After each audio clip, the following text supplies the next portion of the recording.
मंत्री डॉक्टर मोहन यादव को सुन रहे थे। आगे बढ़ते हैं, अब कुछ खबरें आपको यूपी से बताते हैं, जहां बदायूं के दातागंज कस्बे के मोहल्ला अरेला में दो मोटरसाइकिल की भिड़ंत के बाद विवाद इतना ज्यादा बढ़ गया कि मामला मारपीट तक पहुंच गया। जानकारी के अनुसार सड़क पर हुई टक्कर के बाद दोनों पक्षों में कहासुनी शुरू हो गई, जो देखते ही देखते हिंसक झड़प में बदल गई। इस दौरान एक युवक के साथ मारपीट की गई, जिसमें वो गंभीर रूप से घायल हो गया। घटना के बाद मौके पर अफरा तफरी मच गई।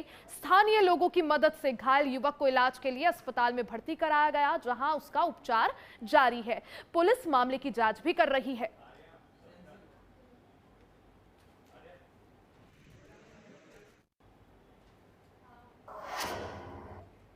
खबर अयोध्या से है, जहां अयोध्या में श्री राम जन्मभूमि मंदिर ट्रस्ट से जुड़े दान राशि और कथित गबन के मामले को लेकर नया विवाद सामने आ गया है। बता दें कि धर्म सेवा संस्थापक संतोष दुबे ने श्री राम जन्मभूमि थाने में तहरीर देकर आरोप लगाया है कि मंदिर निर्माण के लिए देश विदेश से लाई गई सोने चांदी हीरे और महत्वपूर्ण जो जेवरात थे उसकी करीब 1250 शिलाएं गायब हैं।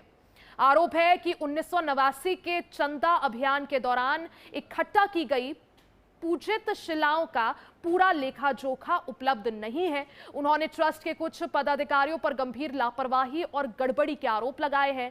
संतोष दुबे के मुताबिक सोने चांदी की शिलाओं की देखरेख का जिम्मा भी ट्रस्ट के महासचिव चंपत राय के ही पास था।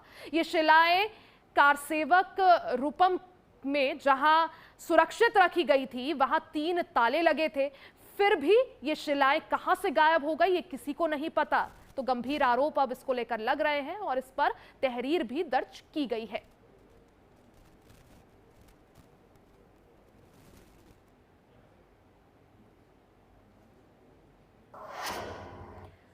ग्रेटर नोएडा वेस्ट में निर्माणाधीन 4 मूर्ति अंडरपास का दादरी विधायक तेजपाल नागर ने निरीक्षण किया। निरीक्षण के दौरान उन्होंने निर्माण कार्य की प्रगति पर संतोष व्यक्त किया और अधिकारियों को तय समय सीमा में परियोजना पूरी करने के भी निर्देश दिए। विधायक ने कहा कि लगभग 90 करोड़ रुपए की लागत से बन रहा ये अंडरपास ग्रेटर नोएडा वेस्ट के लाखों निवासियों के लिए बड़ी सौगात साबित होगा। उन्होंने बताया कि परियोजना के दिवाली तक शुरू होने की उम्मीद है। अंडरपास के शुरू होने से क्षेत्र में यातायात व्यवस्था ज्यादा सुगम होगी और रोजाना जो लगने वाला जाम है उससे भी लोगों को राहत मिलेगी। विधायक ने कहा कि ये परियोजना ग्रेटर नोएडा वेस्ट के विकास को नई गति देने के साथ साथ आवागमन को भी आसान बनाएगी। स्थानीय लोगों ने भी परियोजना के जल्द पूरा होने की उम्मीद जताई है।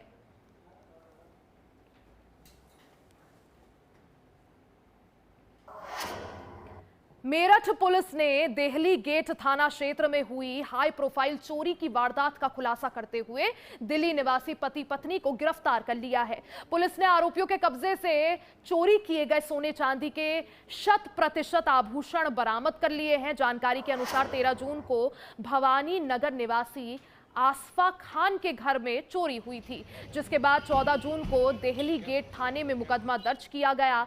मामले की जांच में जुटी पुलिस ने सीसीटीवी फुटेज, सर्विलांस और मुखबिर की सूचना के आधार पर जीटीबी रोड स्थित सेना भर्ती कार्यालय के पास से मोहम्मद यूसुफ खान और उसकी पत्नी को गिरफ्तार किया है। पूछताछ में सामने आया कि दोनों दिल्ली से मेरठ आकर बंद घरों की रेकी करते थे और मौका मिलते ही चोरी की वारदात को अंजाम दिया करते थे।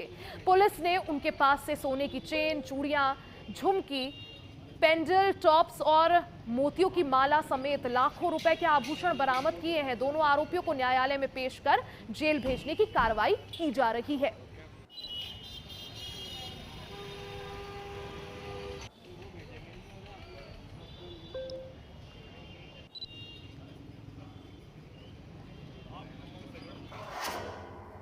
और अगली खबर नोएडा से है, जहां नोएडा में आबकारी नीति 2026-27 के तहत 2 मॉडल शॉप दुकानों के आवंटन के लिए ई लॉटरी प्रक्रिया संपन्न कराई गई। जिलाधिकारी की अध्यक्षता में कलेक्ट्रेट स्थित एनआईसी सभागार में ऑनलाइन लॉटरी का आयोजन हुआ। दोनों दुकानों के लिए कुल 6 आवेदन प्राप्त हुए थे। पारदर्शी प्रक्रिया के तहत ई लॉटरी के माध्यम से दुकानों का आवंटन किया गया। इस प्रक्रिया से करीब 6 लाख रुपए का राजस्व प्राप्त हुआ है। वहीं अधिकारियों के अनुसार इन दुकानों के संचालन और व्यवस्थापना से लगभग 2.4 करोड़ रुपए के राजस्व का अनुमान है। लॉटरी प्रक्रिया के दौरान आबकारी विभाग और पुलिस विभाग के अधिकारी भी मौजूद रहे।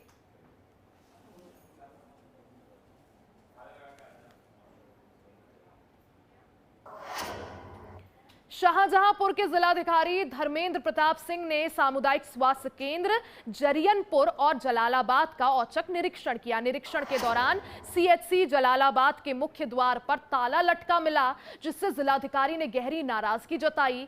अंदर निरीक्षण में अधिकांश कर्मचारी अनुपस्थित पाए गए, जबकि केवल guard Ramesh Chandra, ward boy और फार्मासिस्ट ही मौजूद थे। मरीज और तीमारदार दवाओं के लिए बाहर इंतजार करते नजर आए। इस पर जिलाधिकारी ने चिकित्सा व्यवस्था में गंभीर लापरवाही और गैर हाजिरी को लेकर सख्त रुख अपनाया।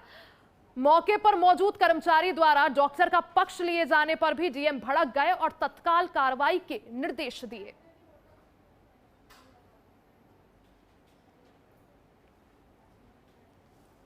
खबर शाहजहांपुर से है, जहां डीएम सीएचसी का निरीक्षण करने पहुंचे। स्वास्थ्य व्यवस्थाओं को लेकर लगातार शिकायतें मिलने के बाद डीएम ने सख्ती दिखाते हुए औचक निरीक्षण किया। सीएचसी का गेट बंद मिला, साथ ही जो स्टाफ था वो मौजूद नहीं था, जिसको लेकर डीएम ने सख्त रुख अपनाया। अधिकारियों को तुरंत कार्रवाई के दिशा निर्देश दिए। और नोएडा जिला अस्पताल प्रबंधन पर करीब 300 करोड़ रुपए की कथित चोरी का आरोप लगा है। यानी कथित वित्तीय अनियमितताओं के आरोप की जांच की प्रक्रिया शुरू हो गई है। मामले में अब एक्शन भी हो गया है। अपराध निरीक्षक स्वास्थ्य मेरठ मंडल ने महानिदेशक स्वास्थ्य को पत्र लिखा है। खबर नोएडा से है, जहां नोएडा में भी स्वास्थ्य सुविधाओं को लेकर प्रश्न चिन्ह उठ रहे हैं। आवश्यक कार्रवाई की संस्तुति की जाएगी। आरोप है कि अस्पताल में टेंडर प्रक्रिया समेत कई मामलों में मनमानी और वित्तीय गड़बड़ी की गई है और इसी को लेकर अब शिकायत जब दर्ज हुई है, अब इस पर एक्शन जल्द होगा।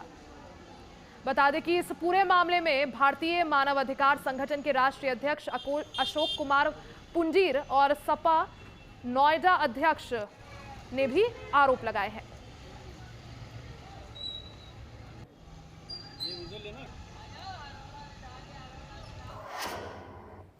और नोएडा में क्रिप्टो ट्रेडिंग में निवेश के नाम पर एक बड़ी ठगी का मामला सामने आया है, जहां सेक्टर 63 निवासी गोविंद अग्रवाल को एक ऑनलाइन ग्रुप में जोड़कर आकर्षक मुनाफे का लालच दिया गया।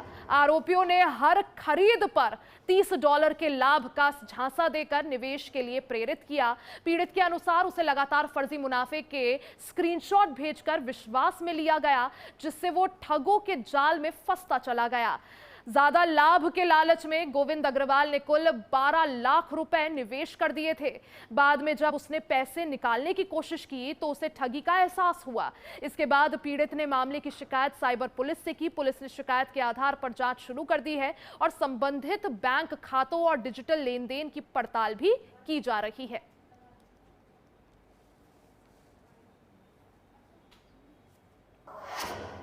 और अगली खबर नोएडा से है, जहां ई साइकिल परियोजना से जुड़े कथित घोटाले की जांच आगे नहीं बढ़ पा रही है। मामले में संबंधित महाप्रबंधक एसपी सिंह से जवाब मांगा गया था, लेकिन अब तक उनका स्पष्टीकरण सामने नहीं आया है, जिसके चलते जांच प्रक्रिया ठप पड़ी हुई है। जानकारी के अनुसार ई साइकिल स्टैंड्स और विज्ञापन आवंटन में गड़बड़ी के आरोप लगे हैं। आरोप है कि नियमों में बदलाव कर एक निजी एजेंसी को लाभ पहुंचाया गया। इस मामले में एजेंसी टर्बन मोबिलिटी पर पहले ही कार्रवाई हो चुकी है और उसका अनुबंधन जो है वो समाप्त कर जुर्माना भी लगाया गया है। 3 वर्षों में भी ई साइकिल परियोजना का संचालन शुरू नहीं हो पाने पर भी सवाल उठ रहे हैं। प्राधिकरण स्तर पर अब सीईओ ने एसीईओ को जांच जल्द पूरी करने के निर्देश दिए हैं, जबकि महाप्रबंधक को तलब कर जवाब भी मांगा है। मामले में आगे कार्रवाई जारी है और जांच रिपोर्ट के आधार पर तय होगी।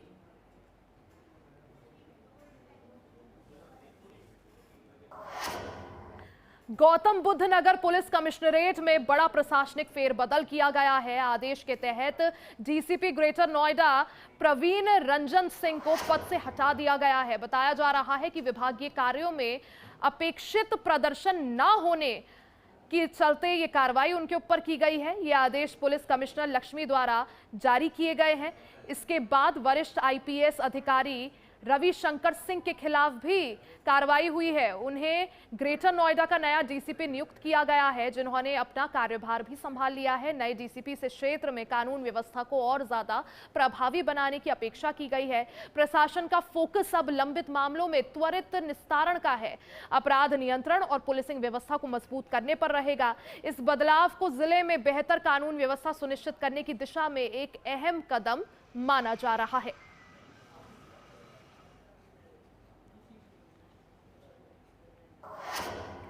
और खबरें और भी हैं, वो भी आप तक पहुंचाएंगे। वक्त हो चला एक छोटे से ब्रेक का, फौरन वापस आएंगे। बने रहें हमारे साथ।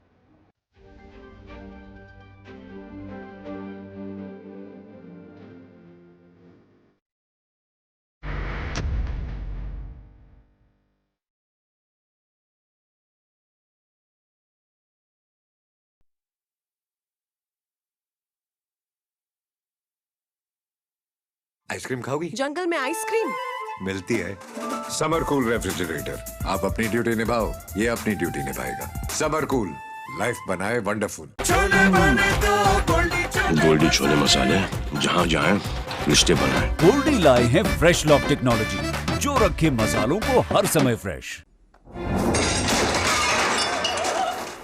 फर्श की टाइल्स को चेंज करो, बड़ी स्लिपरी हैं। थर्मोकूल वॉशिंग मशीन। थर्मोकूल, इंडिया का नया अंदाज। हर रोज हो जाता हूँ लेट, साफ नहीं होता है मेरा। अबे घोचू, अथा इंडिया को मालूम है, पेट दफा हर रोग दफा। केंद्र में आदरणीय प्रधानमंत्री नरेंद्र मोदी जी के नेतृत्व में बेमिसाल 12 वर्ष और दिल्ली में मुख्यमंत्री रेखा गुप्ता जी का अटूट सेवा संकल्प, दोनों के साझे प्रयासों से दिल्ली की स्वास्थ्य सेवाओं में आ चुका है एक ऐतिहासिक बदलाव। दिल्ली में पूरी तरह लागू हो चुकी है आयुष्मान भारत प्रधानमंत्री जन आरोग्य योजना। अब पात्र परिवारों को मिल रहा है हर वर्ष 10 लाख रुपए तक का मुफ्त और कैशलेस इलाज। 5 लाख रुपए का स्वास्थ्य कवर केंद्र सरकार की ओर से और 5 लाख रुपए का अतिरिक्त टॉपअप दिल्ली सरकार की ओर से। यही नहीं, 70 वर्ष या उससे अधिक आयु के वरिष्ठ नागरिकों को भी आयुष्मान वय वंदन योजना का लाभ मिल रहा है, जिससे उन्हें भी 10 लाख रुपए तक की स्वास्थ्य सुरक्षा प्राप्त हो रही है। दिल्ली के सैकड़ों सरकारी और निजी अस्पतालों में अब इलाज हो रहा है आसान, कैशलेस और सुलभ। प्रधानमंत्री नरेंद्र मोदी जी के विजन और मुख्यमंत्री रेखा गुप्ता जी के समर्पण से और अधिक स्वस्थ बन रही है हमारी दिल्ली। स्वस्थ दिल्ली, सशक्त दिल्ली।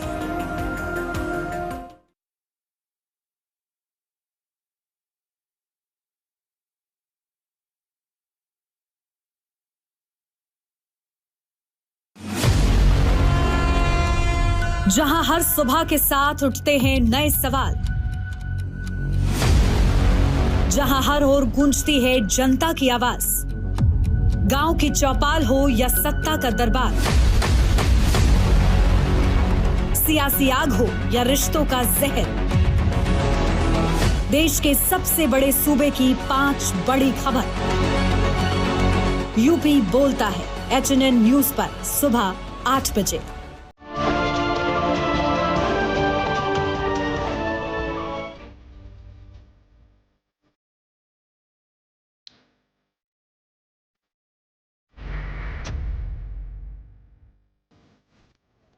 और एक बार फिर से आप सभी का स्वागत है। आगे बढ़ते हैं। केंद्र कृषि राज्य मंत्री भगीरथ चौधरी मुरादाबाद पहुंचे, जहां उन्होंने नगर निगम द्वारा विकसित हनुमान वाटिका, संविधान पार्क और वेस्ट मेमोरियल से बने खेल पार्क का निरीक्षण किया। तो मंत्री ने इन परियोजनाओं की सराहना करते हुए कहा कि ऐसे प्रयास दूसरे शहरों के लिए भी प्रेरणा है। उन्होंने प्रधानमंत्री नरेंद्र मोदी के नेतृत्व में किसानों के लिए चलाई जा रही योजनाओं का उल्लेख किया और कहा कि किसान देश का अन्नदाता है। इस दौरान उन्होंने किसान सम्मान निधि, जल जीवन मिशन और पर्यावरण संरक्षण से जुड़े अभियानों पर भी सरकार की प्राथमिकताओं को गिनवाया।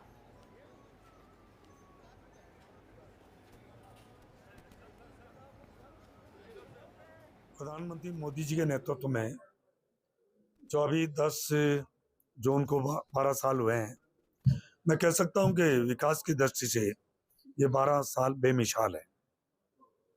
और प्रधानमंत्री जी ने तो 2014 में जो ही दायित्व संभालते उन्होंने कहा मैं प्रधान सेवक के रूप में काम कर रहा हूं। उन्होंने कभी कोई भेद का काम नहीं किया। सबका साथ, सबका विकास, सबका विश्वास, सबके प्रयास के मूल मंत्र के आधार पर काम किया। गरीब को गणेश मानकर, चाहे शौचालय की बात हो तो उन्होंने कोई जाति, धर्म, पार्टी कुछ नहीं देखी कि इस करोड़ों माताएं बहनें जब अंधेरे का इंतजार करती थी और सोचती थी कि कब अंधेरा हो, कब हम सोच के लिए जंगल में जाएं, तो प्रधानमंत्री मोदी जी ने ये जो बहुत बड़ा अभिशाप था, कलंक था ये इस देश पर, उसको मिटाने का काम किया। लखनऊ में खनन माफियाओं की गुंडाई का मामला सामने आया है। पूरा मामला सुशांत गोल्फ सिटी के बरौना गांव का है, जहां अवैध मिट्टी खनन में वर्चस्व बनाने को लेकर कार सवार खनन माफियाओं ने साझेदारी ना देने के ऊपर कई राउंड हवाई फायरिंग कर दी, साथ ही साथ पथराव भी किया, जिसके बाद पुलिस की जांच में 2 युवकों पर इस वारदात को अंजाम देने का आरोप लगा है। वहीं पुलिस को 3 खाली खोखे भी मौके से बरामद हुए हैं।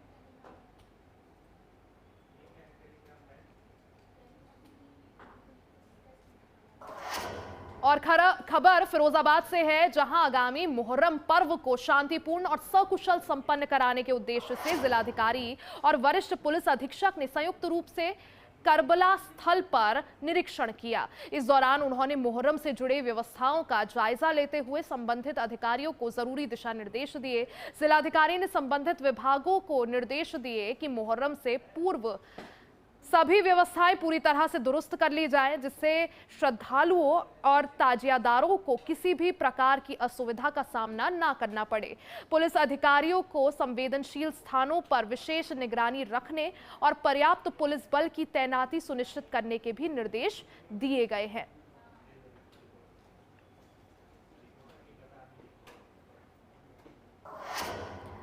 फिरोजाबाद में उत्तर प्रदेश अनुसूचित जाति एवं अनुसूचित जनजाति आयोग के सदस्य रमेश चंद्र कुंडे ने नगर निगम परिसर स्थित जीवाराम हॉल में सफाई कर्मचारियों के साथ बैठक कर उनकी समस्याएं सुनी। बैठक में नगर आयुक्त की मौजूदगी में कर्मचारियों की कार्य स्थितियों, सुविधाओं और कल्याणकारी योजनाओं पर चर्चा की गई। आयोग सदस्य ने कहा कि सफाई कर्मचारियों की समस्याओं का प्राथमिकता के आधार पर निस्तारण किया जाए और किसी भी प्रकार की भेदभाव की स्थिति में तुरंत सुरक्षा जो है दी जाए और उनको सूचित किया जाए। नगर आयुक्त ने भी समस्याओं के त्वरित समाधान का आश्वासन दिया। बैठक में सफाई व्यवस्था सुधार, सुरक्षा और स्वास्थ्य सुविधाओं पर भी विचार विमर्श किए गए।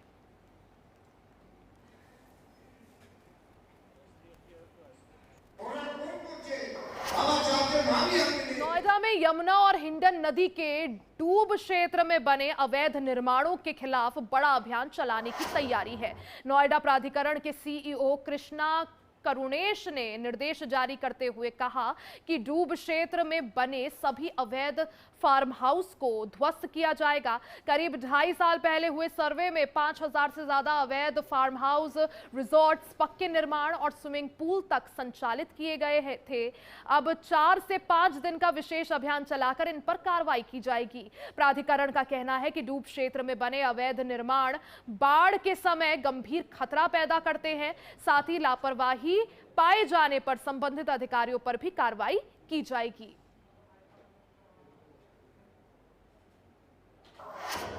भ्रष्टाचार दिनों दिन बढ़ रहा है। गरीब इंसान इस आग में जल रहा है। जी हां, ये लाइन उन्नाव की सदर नगर पालिका पर बिल्कुल सटीक बैठती है।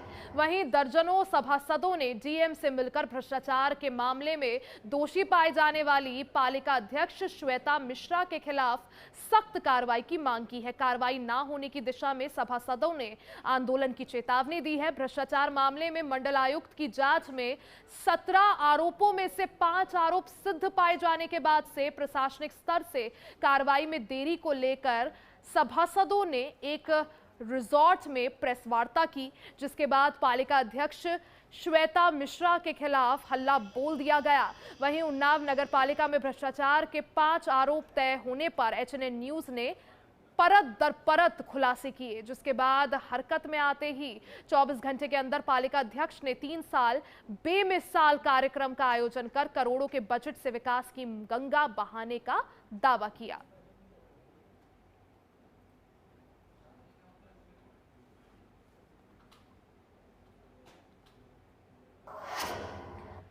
और उदयपुर से बड़ी खबर आपको बता दें, जहां उदयपुर में हल्दी घाटी विजय के 450 वर्ष पूर्ण होने के मौके पर आयोजित भव्य समारोह में आरएसएस के सरसंघचालक मोहन भागवत शामिल हुए। कार्यक्रम में उन्होंने इतिहास, राष्ट्रीय गौरव और महाराणा प्रताप के संघर्ष एवं बलिदान को याद किया। इस दौरान उन्होंने महाराणा प्रताप को याद करते हुए कहा कि आज महाराणा प्रताप की जयंती है और कल हल्दी घाटी की लड़ाई के 450 साल पूरे हुए हैं। उन्होंने कहा कि हल्दी घाटी की लड़ाई में महाराणा प्रताप की जीत हुई थी और ये उन लोगों की जीत थी जो भारत की ओर से लड़े थे। मोहन भागवत ने इतिहास को सही संदर्भ में समझने और उससे प्रेरणा लेने की आवश्यकता पर भी जोर दिया।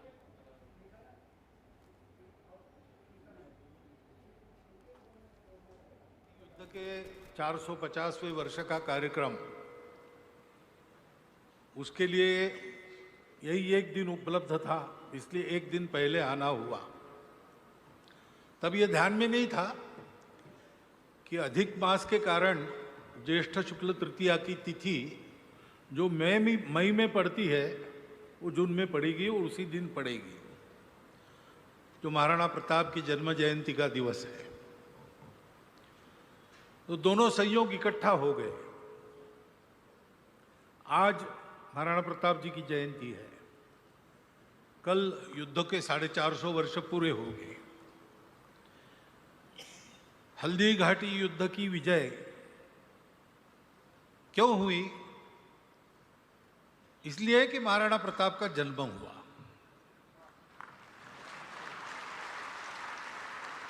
आज का दिन कल के दिन का कारण है,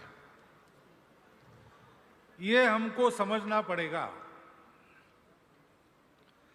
हल्दी घाटी युद्ध में विजय हुई महाराणा प्रताप की, भारत के पक्ष से लड़ने वाले लोगों की विजय ही हुई, ये तो बहुत स्पष्ट है। विमर्श उल्टा चलाया, लेकिन तथ्य उसके विपरीत है। अब मुगलों के जो इतिहासकार थे उन्होंने ही जो लिखा है वो अगर सुनते हैं तो कहते हैं कि पहले ही हमले में अपना स्थान छोड़कर हमको 6-7 मील पीछे जाना पड़ा। तो विजय किसकी हुई? फिर दूसरे हमले में एक बख्तरबंद सरदार उसके घोड़े सहित चीरा गया और सेनापति के हाथी पर चेतक ने अपने पैर रख दिए। विजय किसकी हुई? तीसरे हमले में लड़ाई तो हुई, लेकिन लड़ाई के बाद मुगल सेना जो भागी, गोगुंदा चली गई, वहां उन्होंने घोड़े कूदकर पार न कर सके ऐसा दीवारों का व्यूह बनाया, अपने आप को अंदर रख दिया और बाहर आने की हिम्मत नहीं की। खाने के लिए कच्चे आम वो खत्म हो गए तो अपने ही घोड़ों का मांस खाया, लेकिन किले के बाहर नहीं आए। विजयी कौन हुआ? और इसी के साथ बुलेटिन में फिलहाल के लिए बस इतना ही। बने रहे हमारे साथ, देखते रहें HNN न्यूज़।